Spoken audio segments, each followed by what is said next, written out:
having, when we're talking about the having food in the pocket, hydration in the bottle, when you're having like a really carbohydrate-based drink or a gel, what does that do to our guts? Yeah, so this is where my lovely 20-year geeky hat comes on, from being in the sports drink and fluid industry for a very long time. So you have 95% of your fluid absorption that comes from your small intestines, so just in the upper part here. And it's very sensitive to carbohydrate and to sodium. So it likes a little bit of a pressure there. So plain water doesn't help hydrate because it doesn't have enough stuff in it to activate transport mechanisms. Yeah.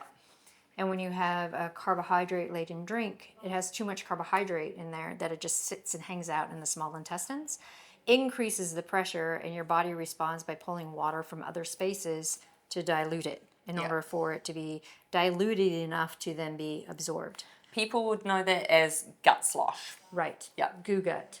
And if you have dated or married to or are partnered with an endurance athlete after a race, you don't want to sleep with them that night if they have been using concentrated carbohydrates. Yeah. You know what I mean.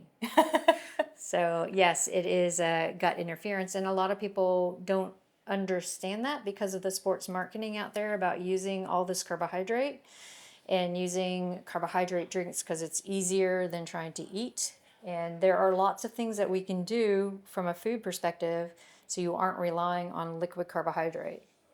And never have your gel if you are not drinking water, because it will just pull the water out of your body to dilute the gel. And I am notorious for saying no gels ever. Yeah. I've written lots of chapters on that because of the concentration of a gel. If you're thinking about sloshing back one serving of a gel and the concentration of that carbohydrate, rather than titrating small amounts, it could be a gummy candy, it could be one of your Cliff Block chews or something like that. It's a smaller amount of carbohydrate hitting the system at a more regular period of time rather than throwing back 100-calorie gel.